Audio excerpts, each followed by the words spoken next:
Celeste of Astrology by Celeste. Yes, it is on this beautiful, it's Wednesday.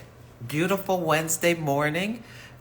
Hi, Simeon. So nice to see you. Happy New Year. Hi, Catherine and Seneflu and Kristen and Elizabeth and Grace and Shireen and everyone. Welcome. I am doing great today, although I delayed the program because I slept in a little bit. I'm doing my Prolon fast, 5-day mimicking fast. It's going fantastic. Yes, I'm on day 3. It's only, this thing I love most about it, it's only 5 days. So, day 3 is hump day. Yeah, and you get food every day, so it's not bad. Although I was hungry last night, but whatever. It's a total reset. Yes, I am starting this new year off right. I'm doing my Prolon, 5-day mimicking fast. I'm doing 30-day, what is that called? When you don't drink alcohol for 30 days. I forget what it's called. Dry January. I'm doing Dry January, and I'm doing Open, which is this app that's free, and they're doing a free 31-day challenge. It's a nervous system reset. So, yeah. It's and I love it. It's amazing. It's got 4 different things. Every day you get a meditation, a breathwork practice, a movement practice, and a sound healing kind of practice. You don't have to do all 4 if you don't want. They're all like 10 minutes. But the intention is to really reset our nervous systems. We live in a world where we're so there's so much coming at us all the time. And it's destabilizing. So getting your nervous system reset is a great way to do it. So you can join me on that as well. I've been putting every day after you finish one of the activities, there's a quote, and I've been putting some of them in my stories. Great quotes that they've selected. They've done a really great job with this app. So I highly recommend it. Thank you, Teresa. Yeah, there's so much noise and it's just going to get louder. 2024 is a year where I feel like, we really need to move through this year intentionally because you can have amazing successes. Some people are going to catapult themselves past where they thought they could with the Jupiter and Uranus conjunction, which is the main, the big aspect of the year. It's happening on April 20th at 21 degrees of Taurus. Jupiter rules expansion, and it's the benefic. It's the cosmic Santa Claus. Jupiter, you lean into Jupiter just a little bit, and it brings back blessings tenfold or at least threefold from what you put into it. It's just amazing. I'm loving Jupiter. Thank you for the badge, Grace. Yeah, so everyone should know what house their Taurus is traveling. Now, Jupiter has shadow sides as well. Every energy has shadow sides. So the shadows of Jupiter are being overindulgent, just expecting things to go well without putting in any effort whatsoever. Laziness is a Jupiterian thing. Yeah. And just too much, or being self-aggrandizing or thinking one is God. Jupiter is Zeus and Jupiter is Jupiter in Roman mythology, Zeus in Greek mythology, both the head god in those cultures. Yeah. And so, it can be thinking one knows everything, everything that comes into your mind as a thought is fact and actuality. Yeah. Or being just really, what's the word I'm trying to think of? Arrogant. Yeah, that can be Jupiter shadows. Now, Jupiter brings more of whatever. So if you're really anxious, this Uranus is the planet of breakthroughs and breakdowns. So, if you're not prepared and you're just going all over the place, scattering your energy everywhere and getting more stressed, this Jupiter-Uranus conjunction can be just where you just like can't do it anymore, or perhaps some kind of breakdown. So you really want to be acting intentionally and working towards having positive things come in, or it could just feel like nothing's happening, but something's happening, and you probably maybe even have noticed some things that are happening around the Jupiter-Uranus conjunction already. Yes, you may notice things already because Jupiter went direct at 5 degrees of Taurus last Saturday.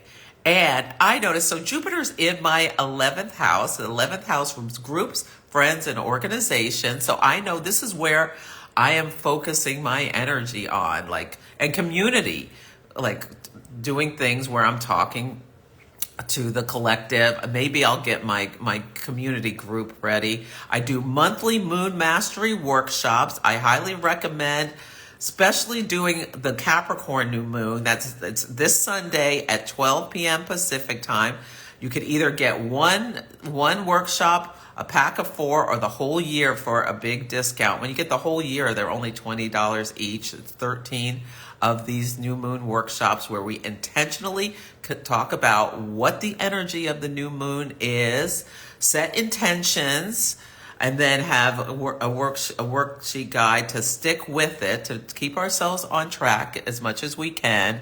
And then I do hot take natal chart readings for as many people as I can. Yeah, these are 2-hour workshops at noon Pacific time on Sunday. That's 3 p.m. East Coast time. So you can sign up at the link in my bio, or go to astrologybyceleste.com and go to the services page and sign up. Yeah, I recommend getting the packs. They're real, especially, April through eclipse season. Now through eclipse season. Yeah, because the solar eclipse in Aries in April is going to be something. And the North nodes in Aries, this is about having the courage, taking the willingness to maybe take some calculated risks in order to achieve your goals, whatever they are, whether they're personal, whether they're career, whether they're just about understanding yourself better and living life more intentionally and staying grounded and connected, improving your physical health, improving your mental health, whatever it is. Yeah. Really focusing on how you're going to take action for the self and not let South Node in Libra, the peanut gallery, other people's comments or what have you. We do have to get along with other people, but not letting, and especially the collective conversations hold you back from, or appearances, Libra, wanting to look a certain way, hold you back from Aries, like setting on your personal journey. Yeah. So consider coming on Sunday. Yeah. I've had like 5 people reach out to me over the last couple of days, friends. Some I haven't talked to in a long time. And I'm like, what is going on? And then I'm like, ding, Jupiter's direct in my 11th house. There are all these people coming back in. Yeah. Yeah, and Mercury's direct now, but it's going over the path for the 3rd time. So there's still events coming up from that Mercury retrograde, which was, for me, it was very intense. Yes, it was. It happened in my 6th. So Mercury went retrograde at 8 degrees of Capricorn. Squaring my Chiron, the wounded healer. Yeah. And then backed it up to 22 degrees of Sagittarius, opposite my Mercury. No, quincunx, my Mercury. Quincunxes are a health aspect, and Uranus is on my Mercury right now. And as Mars and Mercury were coming together, and this is all in my 6th house, and the 6th house is the house of your daily habits. It's a house of illness, things that go wrong with your health and things like that. And I really realized I have to really manage my stress and anxiety, because sometimes when I get too much on my plate, I can get anxious. So I had a few things like disrupted sleep that made me realize I have got to get back centered, calm my nervous system, get my diet back together. You know, at the holidays, I was going to all these parties, drinking, this, that, eating, da da da da. Anyway, it's time to get it back together. So yeah, and I talked about it on Monday where I had the exploding head thing, and that was like in my sleep. That scared me. And so I'm like, okay, I got to get my sleep hygiene and everything together. Self-care. Yeah, I'm focused on self-care right now. Yes. Okay. Oh, Timberlake. Hi, Simeon. Oh, that was so nice to see you again. Yeah. Okay, I'm just checking the comments. Hi, everyone. Oh, good. Teddy is at the gym right now. Love it, love it, love it. Yes. Hi, Martina from France. Yes. Yeah. Earth and wellness. Yes. Yeah, it's good. Okay. Thank you so much, Teresa. Yeah. Okay. Let's see. Oh. Oh, Kristen. Her 2024 started off, so January 1st, it was when Mercury stationed direct, and started off with her 3-year-old Jeep not starting. That is so classic Mercury changing direction. So I hope it's just a problem that is not going to cost you a fortune. Oh, Venus squared Saturn on Monday too. So it's like our finances, Venus, this is your situation, your finances, Venus, are squaring Saturn, are being limited. There's pressure on it. Yeah, because your car broke down. Well, I hope it gets fixed quickly. Yeah, you're in grand lazy mode. You know what? I think allowing this next week to just ease into 2024, I think is great. The new moon is on January 11th, and that starts the year. So come to I see Grace, you're already signed up for the workshop. So that's a great time to just ease in, and then you'll set your intentions and then take actions. Yeah, it doesn't have to be pressure and stress on yourself. It's just about having the focus and the intention as we move this through this year so that we don't miss opportunities for expansion and have ourselves centered for when Jupiter goes into Gemini on May 25th, because that's when, there's going to be information coming at us nonstop. That's also going to be a lot more socializing and communicating, and there's going to be so much this year with Pluto going in Aquarius that is new and evolving, and we want to make sure we stay grounded. And Capricorn, the new moon is in Capricorn, is an earth sign. And earth is grounding energy. It's practical. It's stable. It's resourceful, Capricorn. It's like planning energy. Yeah, strategy energy with Capricorn. And Mars tomorrow is going into Capricorn. January 4th through February 12th. I'm so excited about Mars in Capricorn because Mars is exalted in this sign, and Mars is the planet of drive and action, and also conflict and, shadow energies, competition. And competition is not necessarily shadow, but yeah, conflict. We're going to see an escalation of conflict with Mars going into Capricorn. So it's just around the world, but how can we stay grounded besides that? Yeah. Let's see. What else? Yeah. Yes, buy the year. Grace bought the year. You're smart, Grace. You're a sucker for the... Yeah. Oh, good, Teresa. Definitely change your health habits if you felt a shift. Yeah, and then you felt that come to you. Oh, Earth and Wellness has Jupiter and Uranus conjunct in a birth chart. If you have them in conjunct whenever planets in the sky... it doesn't even have to be the same planetary pattern of conjunctions when they're next to each other.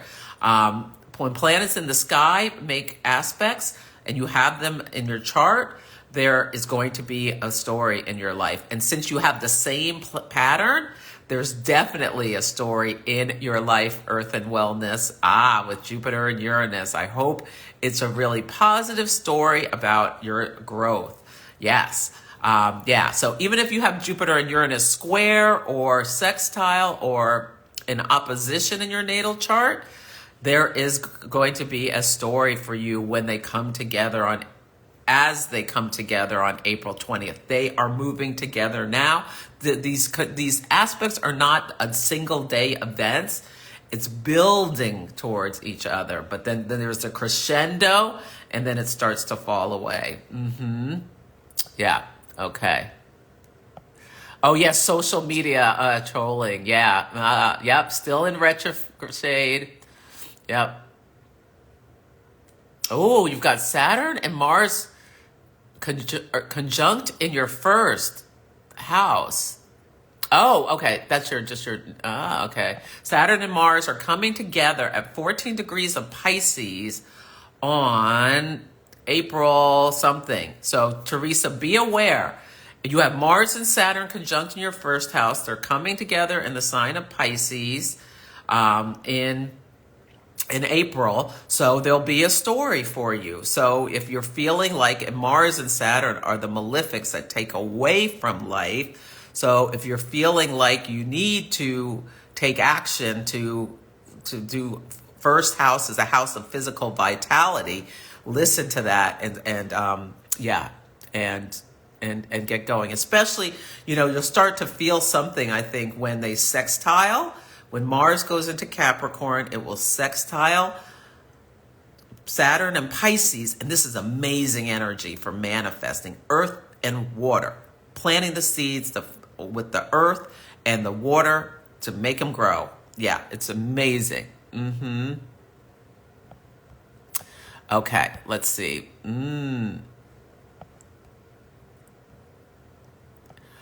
Oh, Senaflu, you want the information about Prolon? Yeah, Senaflu, after this, DM me and I'll send you open Prolon and everything. Yeah. Oh, you're having a Jupiter return. Wonderful. Oh, a Mars return. That's right, Grace. You have Mars exalted in Capricorn. So you're getting a reset on your energy. And this is really positive. Your Mars return chart, I love it. If it's right around now, I can't remember what degree your Mars is. Yeah. But if it's early degrees, wow, you got a beautiful, beautiful energy. Yeah. We'll look on Sunday. Okay. Yeah.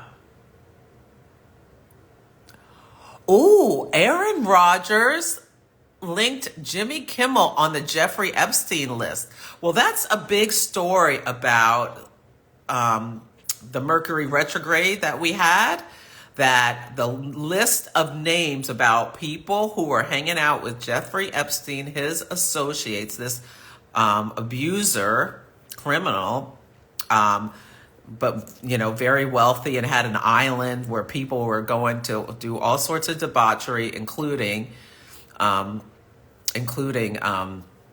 abuse young girls. Yeah, the list is going to be made public. I think tomorrow with the last quarter moon. Is the last quarter moon today or tomorrow? It might be. I think it's tomorrow. Yeah, I have to post about it. But anyway, yeah, there's going to be a lot of people. There's going to be a lot of people with a lot of explaining to do with this last quarter moon, with this Mercury retrograde story about Jeffrey Epstein, about what they were doing at this with him on his plane at his island. Bill Clinton is on that list too. Yeah. Well, I don't know. We'll see if Jimmy Kimmel is there. Yeah, retrogrades bring things up. And Jeffrey Epstein's son, your chart lives after you die, is either at 29 degrees of Capricorn, most likely, unless he was born really late at night, then it might be 0 Aquarius. And Pluto is right there on his sun, and it's unearthing things. Yeah. So, yeah. Oh, okay. And Jimmy tweeted that he'll see him in court if he continues, Kay Swartz said. So we'll see if Jimmy Kimmel had anything to do with this. I don't know. Yeah, that's a good question, Dion. How does Aaron Rodgers know who is on this list? I don't know. Yeah, Jimmy's saying he'll sue him. Yeah. Okay, the last quarter moon is today at 10:30. I gotta post my last quarter moon thing. Yeah. I'm on my cleanse, so, I'm kind of taking it slow and doing all of this stuff. Okay, Carvey. We'll see who's on the list. Some people may get caught up who did nothing wrong, but some people will be exposed for what they've done. Yeah, yeah. Mm-hmm. It's a karmatic event. I feel like it'll be I'm really interested to the timing of when the list is released. Another thing that is interesting is that the Claudine Gay. This is a really great example of how all these transits work together. Like when you look at your chart and you see something coming, sometimes people freak out. Oh, I've got Saturn square Venus, my relationship, blah, blah, blah. It may be nothing about your relationship. It just may be like you stop a streaming service. For me, Saturn square Venus, I decided to pause the New York Times just because I'm just conserving money. I have this whole Apple News thing. Do I need the New York Times too? So that was Saturn square Venus for me. I had like 15 Saturn square Venuses things. It was like declining invitations. Like I got invited to New Year's Eve party and I said no thank you because I wanted to be home because I knew, like maybe it's not enough much fun with Saturn square Venus, and I just wanted to be home. And then there was a bunch of things where I decided to decline for various reasons because I have to conserve my energy. Yeah. So, yeah. But Claudine Gay, let me stay focused. This is how we see the transits come to life and we can see things in people's charts and da-da-da-da. So she's the former president of Harvard University, and Harvard's been under a lot of scrutiny as well as other elite institutions about what has gone on with that. Some of the protests about the war have moved past, protests to abuse. There's been a lot of abuse of Jewish students around campuses, and she was called to Washington, D.C. with others in order to testify. Well, groups have really gone after her, of Harvard alumni, and they came up, unearthed Mercury retrograde, things about her writing that where she copied almost to the complete complete paragraphs. So she was accused of plagiarism on multiple things, and she really tried to hang on, but the pressure got too much. Saturn rules pressure, square Venus on this woman, and she, when Mercury went direct, resigned from her position. So Jupiter rules like colleges and institutions, higher education. Jupiter goes direct. Mercury goes direct. She resigned. And I pulled up her chart, and if it's in fact she's born in 1970, if the date's right, I'm pretty sure it's right. She has Saturn at 21 degrees of Taurus. So now that Jupiter's direct, her story is of Jupiter Uranus on Saturn. She already knows part of her story is that she had to resign. Saturn brings consequences because of Jupiter, her theses or whatever, when she was writing her dissertations and stuff like that. Uranus did, things that you're not allowed to do where it looks like plagiarism. So, yeah. That's part of her story. So that's why it's really, to know what story is coming in ahead of time. We don't know her. I wouldn't be surprised if I'd be willing to bet. I don't know about bet. I bet she has Libra on one of her angles because the South Node is going through Libra. Yeah. Or something Libra in her chart. Yeah. Yeah. So it's consequences for past thing.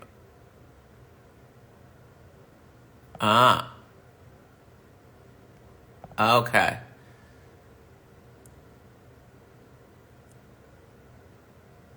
What? Jimmy Kimmel has narcolepsy. Oh. Yeah. Prince. Okay. There's all these comments about, okay. Yeah, hi, Carmi. Yeah. Yeah. Jupiter also rules the truth. So yeah. Yeah. I haven't. I think there. I think Jupiter and Gemini. One of the big stories this year is because there's been this ongoing story about what's going on college campuses, and that we will see a fragment, like a lot of donors. When Jupiter was retrograde, were taking their wealth away from or suspending their donations. And I think we'll see people putting their money into new forms of education or something like that. That could be a Pluto and Aquarius story and a Jupiter and Gemini story. Yeah. And as well as Saturn and Pisces, putting limits on some of the belief systems, Pisces, that are being amplified that other people, maybe don't agree with. Yeah. So it's going to be really, really interesting year. It's going to be an intense year. I have an article in the OPA magazine. You can go to opaastrology.org. And you can read the Evolving Astrologer magazine. I did an article about the Aries ingress, which happens when the sun enters Aries. Yes. We're going to do, this is the Astro and the Oracle program. And so what I do with this program is I already talked about the astrology. I think I talked about it good enough. The sun is in Capricorn and the moon is in Libra. We're having a last quarter moon today, where this is like a psychological integration of what came before. So really take some time to think about what started at the new moon in Sagittarius. Where were you then? Where are you now? What have you learned? Also, I will post after this the moon phase family, so you can go back and look at the dates of what was going on at the new moon, first quarter, full moon, and last quarter moon now of the cycle over 27 months. See if you have a story that had pivot points. Yes. So I'm going to be using, yay, Edward. Okay. The Shaman's Dream Oracle. This deck is fire. It's by Colette Barron-Reed and Alberto Villoldo. And they created this deck during COVID. And I really, really love it. Okay, so we're going to be using this. And this is the back of the cards. They're beautiful. The artwork is by Jenna De La Grataglia, who I've interviewed on my Celestial Insights. I love her photo manipulation work that she does. She's so incredible as an artist. It's a Hay House deck. We're going to be using this. I tried to go Pisces to Aries last week. I don't like doing that. No, I don't. I'm a Taurus. I'm a creature of habit. I'm trying to break certain habits, but I'm not breaking Aries through. I'm not breaking Aries through Pisces. At least not yet. Maybe Jupiter Uranus have me going have me going all over the place, like Leo to Virgo and Pisces to, whatever. Not today. I love Pisces. Oh, I love Pisces MH crosses. My North Node is in Pisces, but it's about going backwards. My rhythm wasn't as good as I like it to be going backwards. Yeah, it's just a rhythm thing. It has nothing to do with like or dislike. Every sign has beauty within it. Yes, they do. Thank you. Meg Foy, as a Taurus herself, applauds me for trying something new. It's a big deal that at least I gave it a try. And who knows, it may come back. Yeah, but for now, we are going to go straight through. So, any more? Mars is at 29 degrees Sagittarius today.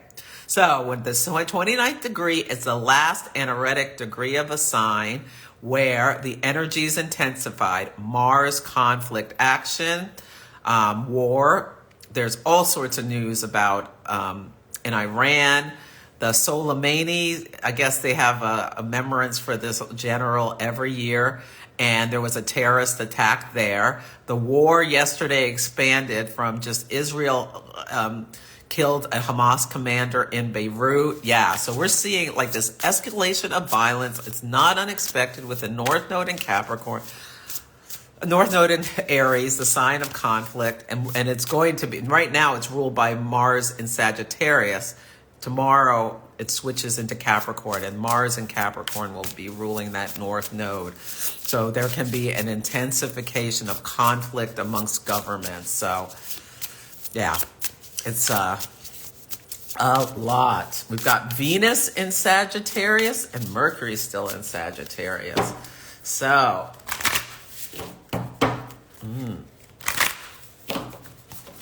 that Sagittarius, optimistic, think optimistically, have a joyful, joy is joy, think joyfully.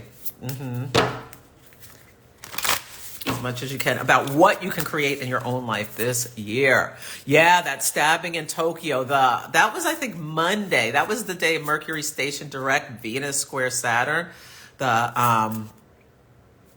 An opposition leader in Japan was stabbed, his throat slashed.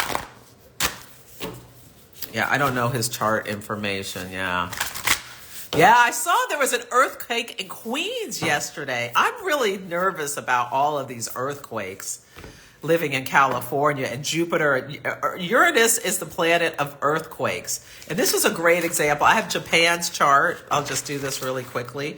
So Japan has their Uranus at 21 degrees of Libra. That's the degree of the solar eclipse that we had in October. Eclipses have a long tail. We really feel them coming in hot, like 6 weeks before and a month or so after, a month to 6 weeks after. But like once the nodes move into the signs they're in, that year and a half, the eclipses bounce back and forth between the two signs, and you can have events. It's like a much longer period than just the day or a couple of weeks around the eclipse. So whenever, that's a hot degree, that 21 Libra, and they have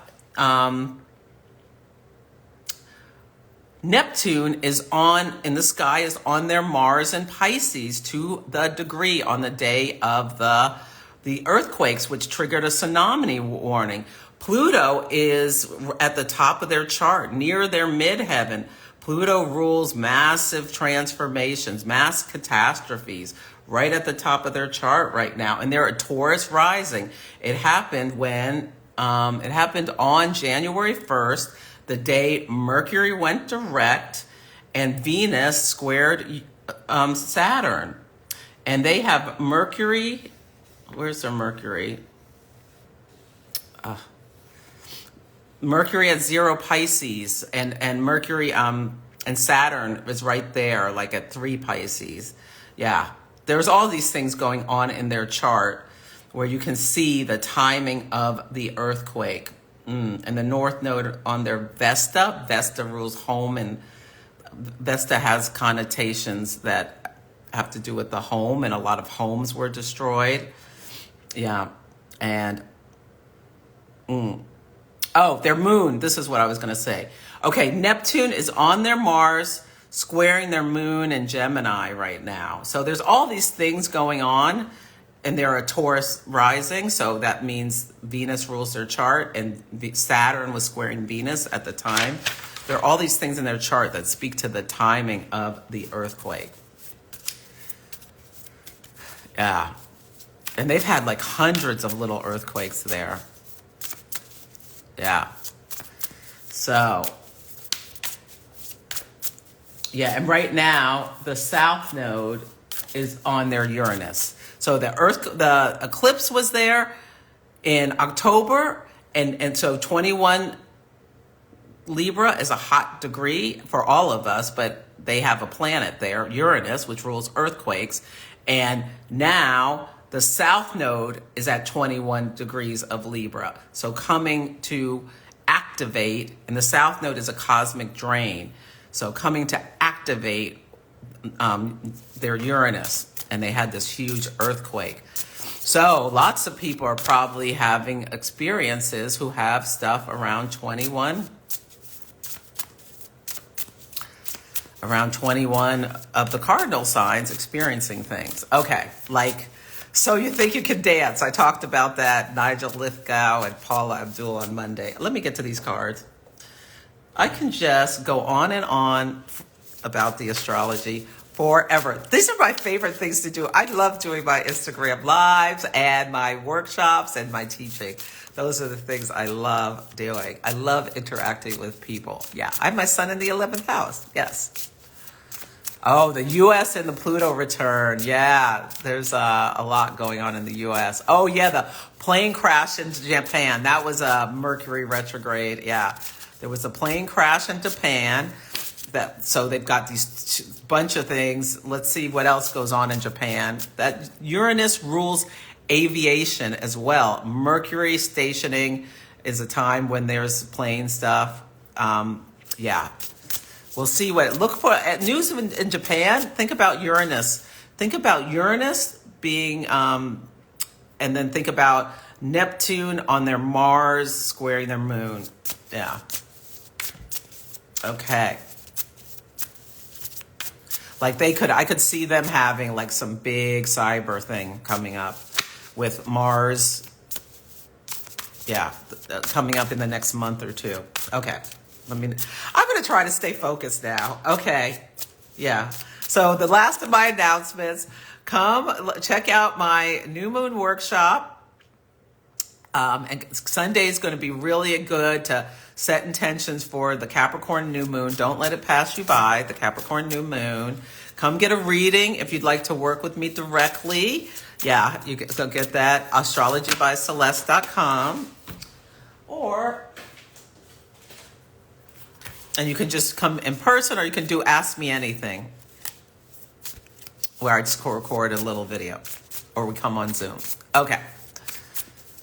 Let's start with Aries. Again, we're doing the Shaman's Dream Oracle, and we'll see. It's just like 2024, cards for 2024. Let's do this.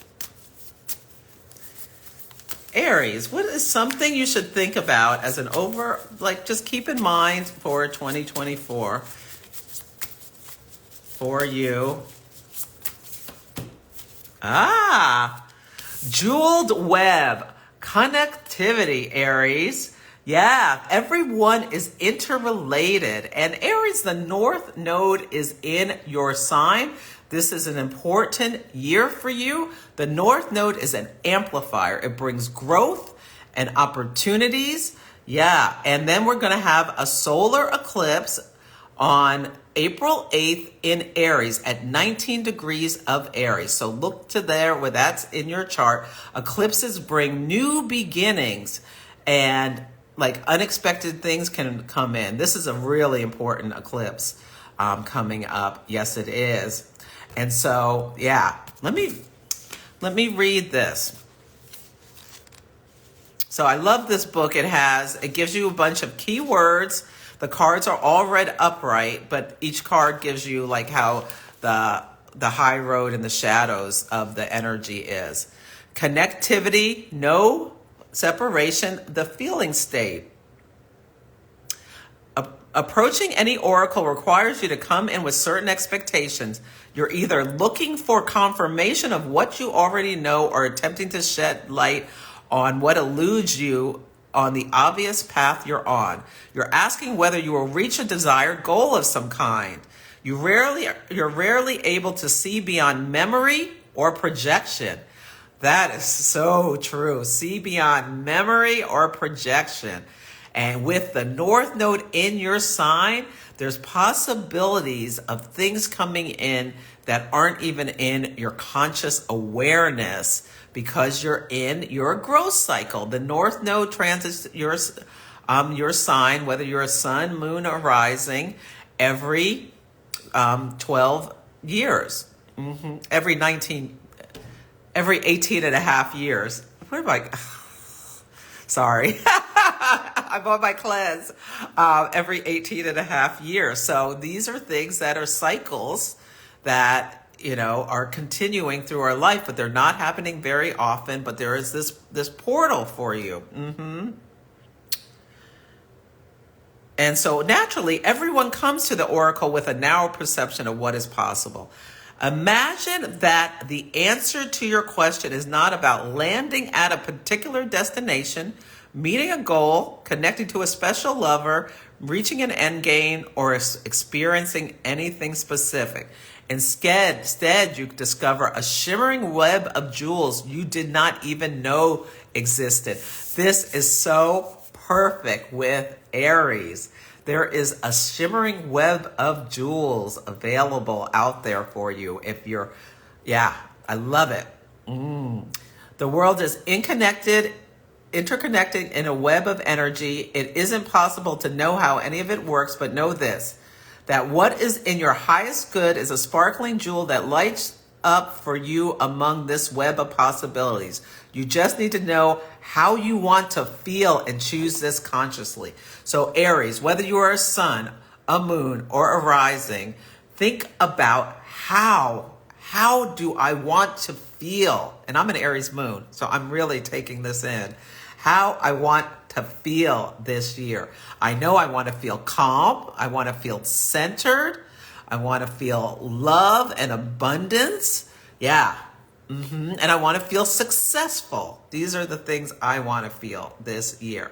And so what are you doing? What am I doing? This is me talking to me to make that happen. Okay. And I think we could all think about this. You know what? I'm going to do something different. I'm going to make this. Okay, I was thinking about making it a universal card. Never mind. I'll pull a universal card at the end. Okay. Oh, maybe this should be the universal card. You can vote. Do you want this as a universal? Everyone can think about this. Oh, a note of return is a time of growth. You can, if you want, come for a reading or do ask me anything. I'll look at your chart and I can tell you what I see about your having your nodal return. But I don't want to get too distracted. Because I have meetings coming up. Let's see. Take your focus off getting anywhere. Practice feeling and being in a place where your desired experience has already come to pass. Who will you be when this is true for you? Can you be that now? Feel that now. Practice that. The better you know your path within the web of life, the more it will light you up. It is celebrating you already. You know what? I am going to make this the universal card. The North Node is an Aries for everyone. This is the universal card. We're going to focus this year on how we want to feel. Okay, that's universal card. Let's do Aries. So Aries, you're getting another go at it. Jeweled web. We're all connected. This is so important with Pluto and Aquarius. Yes, it is. This is the universal card. So everyone keep that in mind. And you know what I'll do? Like sometimes maybe I'll just in the middle of it pick a universal card. It doesn't have to come first. We'll see going forward. But now that's something we're adding in 2024, a universal card for all the signs. Now you're listening for your sun, moon, and rising to give yourself a 3-card reading for this year. But you're going to keep jeweled web in the background. Pluto goes back into Aquarius, a sign of the collective, on January 20th. Ooh, I'm going to be late with my, maybe not. With my post about, Ooh, so Aries, straddling worlds, wandering between the realms. Aries, I love this. Let me read this for Aries.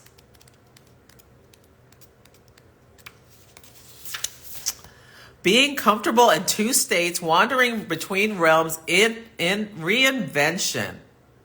There's no going back to the way things were. You must find a balance and bring that brings you delight as you relish the past and all your memories, along with awe and as you glimpse the astonishing, exciting future. Don't wait for applause. Move on quietly, humbly, invisible to everyone. This card brings an invitation to begin not only a new chapter, but a new book in your life.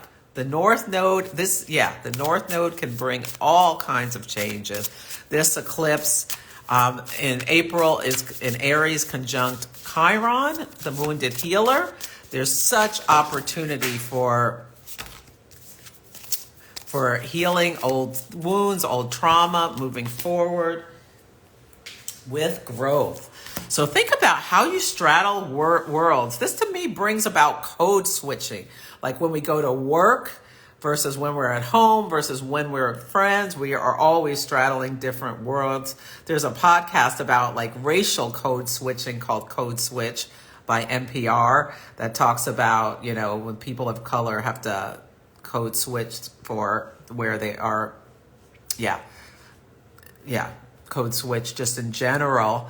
But think about how you straddle the different worlds you straddle and how you're looking forward to this growth bringing you forward. There's new things starting for all Aries.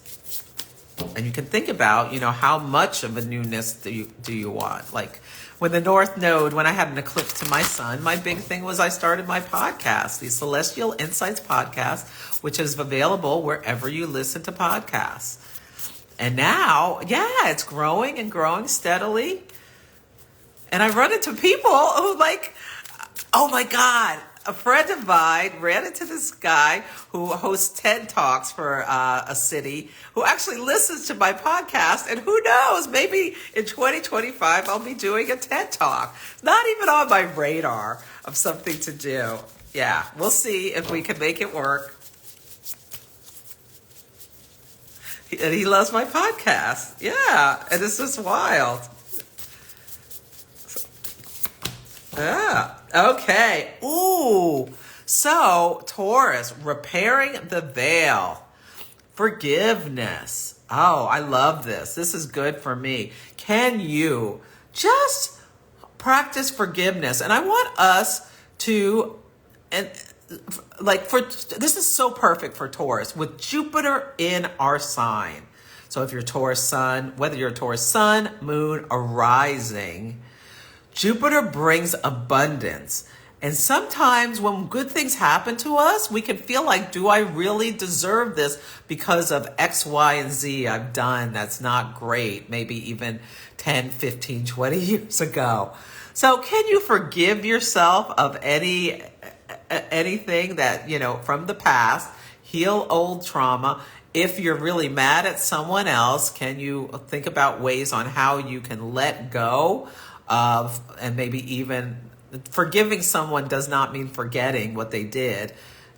Think about how you can let go of old hurts and move forward in a positive way to accept the abundance of Jupiter in a positive way. Remember, we got to think about how we want to feel. We don't want to feel all hurt and bothered by the past or guilty or all those kinds of things. So this is your card, Taurus, repairing the veil. I love that. Let's see if anything else I want to say about that. Making amends, recognition of our unity, about how we're all in this together. So if you need to make amends, do so. I think is a really good thing to do, especially if I have no idea. I'm thinking about something. Okay.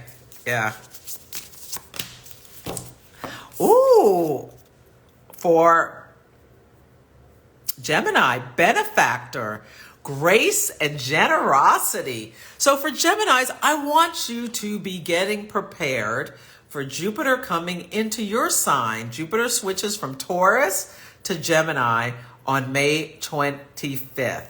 And think about how you want to, and Gemini is a mutable air sign that is yang. So yang signs push their energy out. Geminis are here to communicate. So I want you to think about really, and what did you learn when Mercury was retrograde in Sagittarius? opposite your sign. Take what you learned as some kind of blessing, and that you're going to integrate this knowledge in order to think about how you want to use your gifts going forward this year, because you're going to get a boost in May for a year. Jupiter spends a year in a sign. Think about how you can be generous and give grace to yourself and others.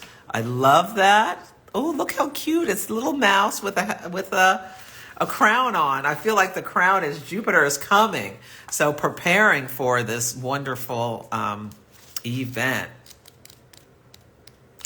Yeah. Support mentoring.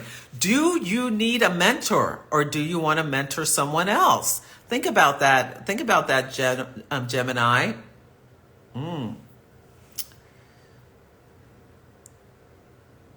The universe wants to let you know that you, just as you have been generous with others, serving with your gifts, and even in the smallest capacity, so you will be rewarded in myriad of ways. So you're laying the groundwork for the rewards. Not that you have to wait till Jupiter gets into Gemini for the rewards. Yeah. The recognition that you are stewarding and sharing abundance on behalf of a higher source. Yeah, and it's coming to you on behalf of a higher source. I love that, love that, love that. Yeah, I feel like be generous with your time and your gifts. Maybe slow down and be more intentional with what you share. For Cancer, many masks the authentic self. I am really working. I was thinking about this. Yeah, I had a wonderful reading with a client yesterday who is in corporate, and like really was interested in my story about how I shed my corporate self. And I have a science degree. Like, how did I move from, like someone who's in a career about science to moving to astrology and working with oracle cards? And astrology, you just look at the chart, and again you see when this happens, this is what results. Again and again, it's pattern recognitions, and the things that like I so quickly soon as I started studying it, like it blew the roof off my head about the timing of life and everything is so visual. Well, with the oracle cards, it's more of, you see things show up, but it's like there's not that evidence with the astrology. It's more of just understanding that the trust and believing and faith of what you're seeing and seeing the proof of it. So how do I like this intuitive with the actual? So it was just a really interesting discussion. And some astrologers are a little prejudiced against tarot and oracle. But I love it, and I embrace both of these and any kind of divination system. Yes, I do. So I've shed my mask, and I'm trying as much as I can to be authentic. Still have Jupiter in Libra, so it's still a work in progress. But yeah, think about shedding your masks and how can you shed them to be your authentic self, despite, and this is perfect for the South Node in Libra, despite how it looks to other people. Yeah, it was just a really interesting conversation about how it came about. And it was an evolution. It didn't happen overnight. It, Let me see, is there anything else? Energizing internal allies. So I have my internal allies. Oh, and I was explaining how astrology can get so heady. I love how oracle cards help me stay in my heart and with my intuition. So it's aligning my astrology, my whatever, right and left brain. I forget which one is which. With the logic, with the intuition. Yeah. Yeah. Okay. Let's see. Oh, Wisdom Collective. Yeah, loves the Universal card. Hey, Lara, loving Universal. Oh, okay. Yeah, the United States, this eclipse on April 8th is going through the United States. Yeah. So, and it's in Aries. So we are going to have a lot of potential violence in the United States. Kristen read that we're evacuations at state capitals in Georgia, Kentucky, Mississippi, Montana, and Connecticut due to bomb threats. I'm not surprised. Mars at the 29th degree of Sagittarius. Tomorrow, Mars moves into Capricorn. We'll see if there's any actual violence against the state. Yeah. Yeah. Oh, wonderful. Meg said before I said universal card, it was in her head. Okay. The name of the deck is the Shaman's Dream Oracle. Is on my Amazon storefront, and there's going to be a link in the show notes, and I'll put a link in my story when I post the card. Thank you, Kristen. Yeah. Yeah. Okay. Yeah. Oh, good. I'm so glad you love the podcast. Celestial Insights. Yeah.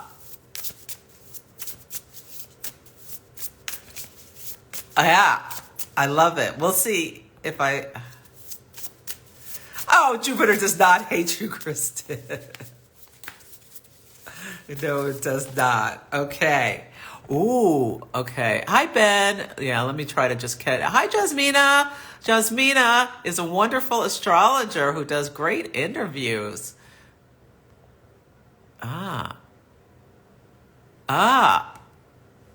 Okay, you want to hear more of my story? Yeah, a friend wants to interview me on my YouTube channel, so I'll make that happen. Yeah. Okay. So, where are we? Leo. Watchers. Transpersonal. This is your card for the year, Leo. And I think it's really important for Leo because Pluto will go back into Aquarius. And Pluto is going to be opposing Leo for the next 20 years. So it's going to go through, it's very slow. Pluto moves at the speed of a glacier, but has the impact of a tsunami. And it's going to be unearthing things about yourself, but it's going to come in through other people potentially. Yeah. And it can be really amazing. Pluto can be healing. It can also be, it's uncomfortable at times. But Watchers is about serendipity, the observer and the witness. So really witness how you're evolving and changing based on feedback and experiences with other people. Yeah. And this is an invitation to stop doing. Get off the treadmill, take a deep breath, find the witness within, the one who can observe the fire and fury happening around you, but is not caught in the drama. That is so great for Leo. Fire and fury is Pluto. It's coming to oppose all your stuff. You're having a Leo full moon this month, either on like around the 26th, 27th, 28th. That's going to be really important, full moon. Yeah. And being the witness, trying to be an observer I think is great for Leo this year. The North Node is in a trine with your sign, so there can be growth coming in with ease at times. But with Pluto, things are going to be unearthed, and don't ignore what comes to your attention, especially shadow sides, especially if you're getting feedback about how you are with people. Listen. It doesn't mean they're always right, but just at least try to take it in, and it may be part of your Pluto journey. So for Virgo, it's overflow, overwhelm, and plenty. Yeah, this is going to be a really important year for Virgos. Saturn's in Pisces opposite you, so you can feel tests coming in from outside people. Nigel Lithgow, who Paula Abdul is suing, is in a Saturn opposition, his third one. Yeah. So Saturn can test us. Saturn can push us to achieve things. It can feel like a heavy, wet blanket. It's really important for Virgos, especially Virgos, to really get grounded and centered, because Mercury rules your sign, and then you're a mutable sign, so you can be very adaptable. And Virgos, a lot of Virgos Virgo rules the intestines. can have digestive upset when they get out of alignment. Yeah. Right now, Jupiter in Taurus is in a trine. So there's some ease and flow with that Jupiter in Taurus. Now, when Jupiter gets into Gemini, it's going to be making a T square. Jupiter and Saturn are going to square this year. And especially for people with placements around 19 Gemini on August 19th. They're going to be making a T square in your chart. So it's got to be controlled Saturn growth. So you really want to be aligned and centered early in the year so that you can manage these changing energies, because you're going to be tested and pushed. But there's opportunities for a lot of growth as well. Yeah. So overwhelm and plenty. You need to like have some balance so that you don't get too out of alignment with what's going on, or let your mind like get paranoid or spiral into too much anxiety. The open thing is ideal for any mutable sign. This app that I'm doing. Yeah. Okay. Oh, Casey, you're a Gemini rising. So Mars today is opposite at 29 Sagittarius. So really notice like what is coming in from other people with martial energy. Yeah, it may just be like sexy time with your boo, but be mindful about conflict and things. It may have already happened. Maybe it's just energized, or somebody may be pushing you or poking you. Okay. Ooh, Libra. This is such an interesting card for Libra. This is the Netcaster card. This is preparations come to fruition. And for Libra, there's going to be a lunar eclipse March 25th in your sign. And that can be, eclipses are turning points. With Libra, because the South Node is in your sign, you really need to be clearing out excess. Clear excess. Let go of it. So that you can prepare, that you can have the fruit of your labors come in. Yeah, with Mars going, this new moon squares, the new moon in Capricorn squares your Libra placement, squares her tension, they're activating. So what you have put out can come back. It's like, what have you casted your net for? It's going to come in. It's also making sure you don't get caught up in someone else's net or web of deceit. Yeah, I love that. Okay. Casey has been dealing. So Casey says, okay, this is a great example of astrology. Casey is a 29-degree Gemini rising. Mars is at 29 degrees Sagittarius right now. But Mars transits come in early. The action usually happens a couple of days before it perfects. So she's been dealing with an unfaithful romantic relationship. The descendant, which is opposite the ascendant, rules your romantic partner. Mars rules things like cheating. And in Sagittarius, Mars and Sagittarius, just going along, having a partner who is being non-committal and unfaithful is in line with Mars brings problems at times. And it can be just like little problems. Sometimes it's like getting cut with a short like a knife or something like that. Or like, a sharp object.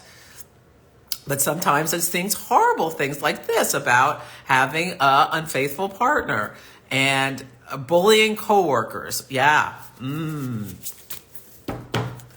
Yeah. So I'm glad it's better now. Yeah. Yeah. This probably happened around when Mars met Mercury retrograde on the 26th. I think Mars met Mercury retrograde and Mars applied to each other. That's probably when it was unearthed around then to Casey that her partner was cheating. Well, I'm so sorry, honey, but this is a new year, a new you, and you're going to pick yourself up, dust yourself off, and keep it moving forward, knowing Jupiter is coming into your sign in May. So you're going to use this next couple of months for healing and that sort of thing. Okay. Ooh, Scorpio, unmarked trail, revelation. So, are you a map maker, Scorpio? Let's see what's going on with Scorpio. Yeah, Pluto's going to be squaring your Scorpio placements. Pluto pushes us. It's the higher octave of Mars. It's will and determination to achieve things. Yeah, are you making your own path in the world? This is one of my favorite cards. It's so beautiful. Yes, it is. Revelations and what's coming to your attention. Mars rules Pluto. Mars rules Pluto. Mars and Pluto rules Scorpio.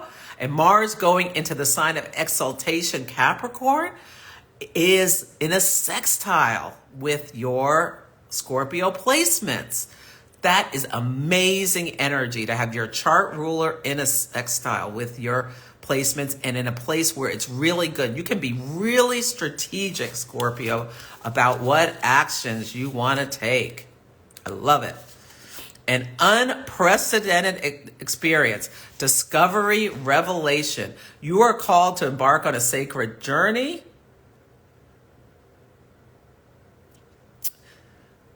Yeah, take the trail, the path, the trail that no one has followed. This is the Robert Frost poem. Two roads diverged in a yellow wood, and I took the one less traveled by. Think about that. The manicured past will only bring you temporary pleasure and later great pain. Stop it. You already know there is no reward at the end of the road you're following. You're only killing time. Pause, breathe, and commit your heart to a sacred endeavor. Vow to not look for old solutions, but get out of character. Try the outrageous, and you can keep your quest private. You're embarking on an unmarked trail this year. The Jupiter-Uranus conjunction is opposing you. So you may need help and resources outside of yourself. Oppositions are people come in from people and situations outside of ourselves to help you. So Scorpios need to get ready for this transit too. And this new moon, don't forget to set intention, Scorpio. Come to the workshop. You really want to be intentional this year. Okay.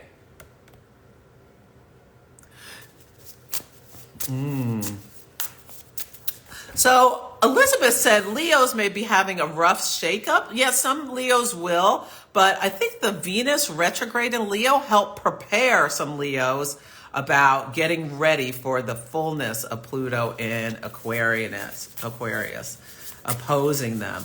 It can be really good things too, but yeah, it can also be destabilizing. Pluto can be destabilizing, especially if you're not paying attention and heeding the call of what is going on. Sagittarius, you got Woodwise, adaptability. Well, adaptability is the name of the game with Sagittarius, a mutable fire sign. But I think about Sagittarius, really consider what you want to commit to. Jupiter, your sign ruler, Jupiter, is right now it's in Taurus, but it's going to go into Gemini opposing you. And so there may be some growth coming in from outside of yourself. Sometimes Sagittarius can be non-committal. But I want you to think about, what are you willing to commit to? Yeah, strong roots and growth. It's about being grounded. Yeah, being grounded no matter what life offers you. You need to know who you are, what you'll tolerate, what you've learned to date, and what boundaries to set so you feel good about yourself. Life is going to offer you something extraordinary now, and in order to learn and receive its blessings, you must remember that being grounded gives you more freedom, not less. Freedom is a Sagittarius word, and there can be this if you try to hold on to a Sagittarius too tightly, they're out of there, There is this desire for freedom and change and adaptability, but being grounded, knowing what you are going to commit to, I think is a really important thing for Sagittarius to think about. Yes. I love that. Let me read that sentence again because it was so perfect. You must remember that being grounded gives you more freedom, not less. I have a Sagittarius friend. I never know where he's going to be in the world. He is always all over the world. But now he's working on being grounded, like Australia, London, here, there, the other where. He's such a true Sagittarius. I never know what city he's in. He has the flexibility in his life to do that. Okay. Capricorn. Capricorn, it's your season. Let's see what for this year. What are you going to be thinking about? Oh, Capricorn, this is so interesting. The root girl, the disowned self. So Capricorn, you're really meant to, okay, so for Capricorns, and this is true for Capricorns and Cancers, the nodes are in Aries and Libra, also cardinal signs. They're squaring your Capricorn placements. Right now, the nodes are at 21 degrees, so you can think about that. The root girl, the disowned self. So this is a call for you to do some shadow work with your season. Yeah. Especially about your relationships. And today is a great day to do it because the sun in Capricorn will square the moon in Libra. Libra rules relationships. Capricorn rules our legacy, our career, our calling, our image out in the public. And you can think about really how, do you have any problems with keeping up with the Joneses or things like that? That's something to think about how you let how you look or image. Libra rules things like image, hold you back. Are you holding yourself back from your goals or what you really want to achieve because you're worried about how you will appear to others? I want you to really think about this. This is hidden beauty, the need for acceptance and love. Are you so focused on your career that you're not making enough time for love or not making enough time for your relationship? Yeah, this is, really take some time to just acknowledge guilt and shame. Yeah. Or whether you project envy. Yeah. This is a time, I want Capricorns, the message I'm getting for Capricorns is a really important year to honor and your inner child. Let some of these shadow energies come up and for it to be dealt with. You're ending the Pluto going through your sign. Yeah. Accept your humanity just as you are. Yeah. Yeah, this is about honoring your wounded places. Yeah. Let's see, what else is going on? And Mars is coming into your sign. So notice what comes up, what's stirred up with Mars. Is there conflict? Or do you get angry about something? And really notice what you get angry about. And is it related to your inner child's wounds? Now remember, you have 3 cards, Sun, Moon, and Rising. So you've got 2 other cards to as well. But I think that's really good for Capricorns this year with, and maybe even some Capricorns going to therapy could be really good for you. Aquarius. Lost in space, needing direction. With Pluto coming into your sign, I really think it's important for you to stay to focus and have determination about what you want to do, because Pluto can unearth a lot of things. Lost in space, maybe some Aquarius will be doing some space travel with Pluto and Aquarius. A 24-hour day, needing direction and focus, can be feeling lost. Yeah, so really think about how you can get grounded. This is sometimes we lose our way, perhaps falling prey to addictive behaviors, jealousy, comparison, resistance, or fear. This happens especially when we are up-leveling and generally changing for the better. A part of us hidden in the vast expanses of space wants to sabotage our progress. So I really want you to think about self-sabotage this year, Aquarius. Yeah, because Pluto's unearthing things. It goes back into your sign January 20th. Can you reduce your life visioning to the next 24 hours? Like if you're doing something like a cleanse or a dry January or whatever, and if it's uncomfortable, reduce the day to 24 hours and talk about what you're going to do in that day and not worry about necessarily the whole year. Take heart. A 24-hour container immediately banishes those two eternalities away. Yeah, it's about not holding yourself captive from the past, staying in a 24-hour container. I love that. And I use that sometimes.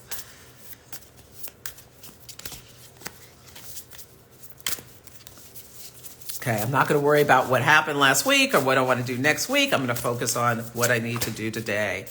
Yes. I love this this is so good for Pisces. Feast of plenty, choices and their consequences. Wow. So this is so perfect. Right now, Jupiter's in Taurus. It's in a sextile with Saturn and Pisces. Jupiter, feast of plenty and choices. Jupiter brings in, and sextiles are opportunities, but Saturn brings consequences. So this is a call for Pisces too. When you're moving forward through this year and you're setting your intentions, think about what the consequences are as well as with the choices. I love that. And it's so interesting that Virgo got overwhelm and overwhelm and plenty, and then Pisces got choices and their consequences. Leo got the Watcher's card about, taking a step back and viewing things from a higher perspective, and Aquarius got keeping that 24-hour container lost in space. Wow. Cancer got the many masks about being your authentic self, taking off these masks that we put on for society to be seen in a certain way. And Capricorn honoring the disowned child, the parts of ourselves we'd rather disown, the hurt, the shame, things that come from is really deep.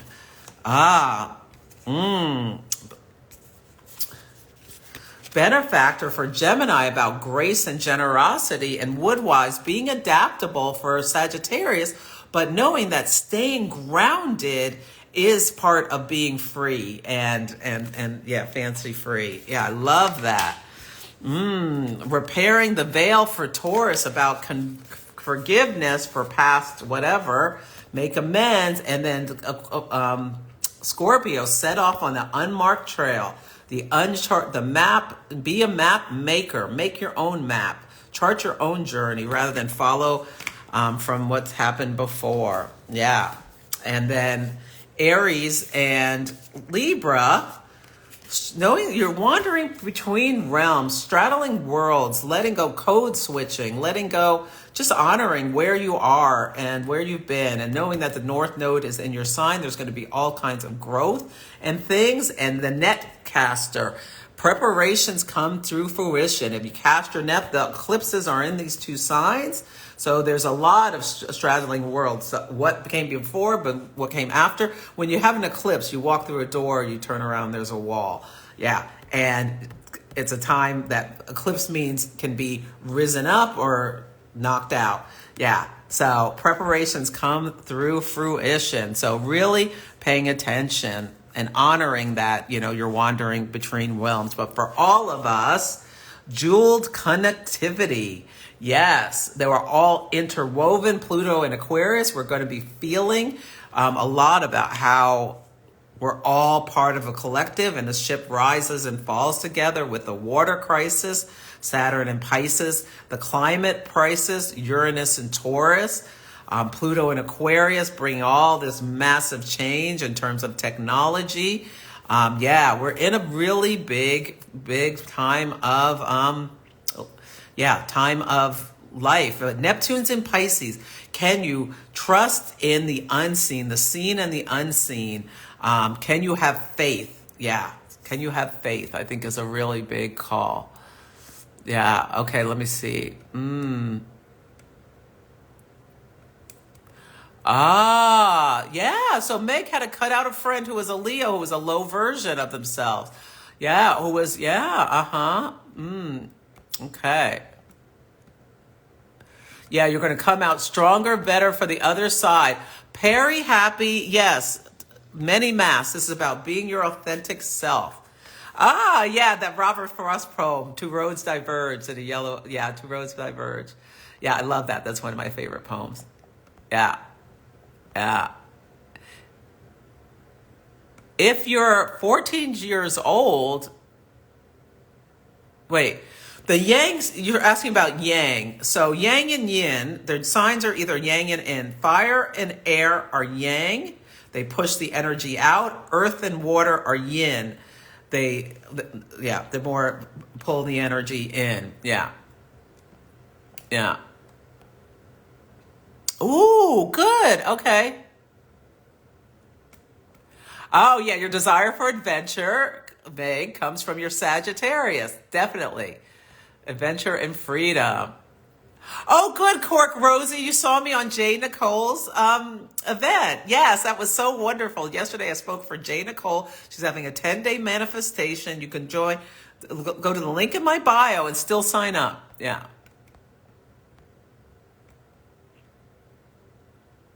Oh, good. And you're traveling. Okay. Oh, Deborah had her birthday yesterday. Ooh, Deborah. It's almost 11 o'clock. I would pull you a card, but I have to go. Happy birthday. I said I'm going to make these 45 minutes. I have been talking for almost an hour and a half. Okay, that is one of my New Year's resolutions, to keep these things tight. Sorry it went on so long. And Teresa walked her dogs in and she's back again. Okay, Deborah wants a card. Okay, Deborah, I'm going to pull you a card from Wisdom of Avalon. This is also Colette's deck. I have two of her decks on my table right now. Okay. This is for Deborah. Happy birthday. Something just flew out. Okay. Deborah, happy birthday.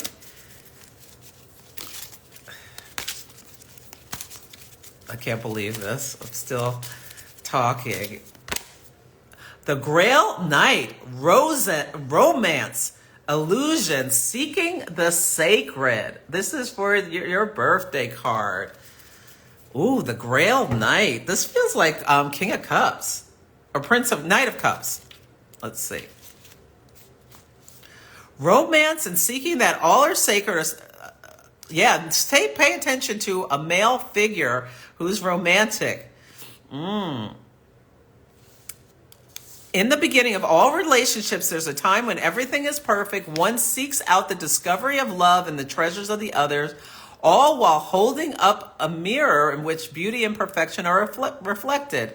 There is both truth and illusion. When the Grail Knight appears, he lets you know that your own beauty, perfection, and innermost desires may be reflected in the mirror that is held up by the love of another. Indeed, love is in the air. Perhaps it's also a time for you to fall in love with yourself. I'm really getting a heavy message about falling in love with yourself. If you don't, you run the risk about attracting the same affirmation from the outside world. Love attracts love, be love, and you shall find love. A gentle warning, light cannot exist without shadow. So don't be fooled by the illusion of perfection. Be willing to see the shadow and ask for honesty. Then you can never be disappointed. This is a fortunate omen. Happy birthday, Deborah. If you fall in love, I want you falling in love with yourself, deepening the love with your partner if you already have one, if you're single, as you go out there. Remember, fools rush in. Take things slow and don't ignore red flags. Okay. Great reading. Yes, you're very welcome, Deborah. Yeah, heart path year. Okay, everyone, I will be... Sunday.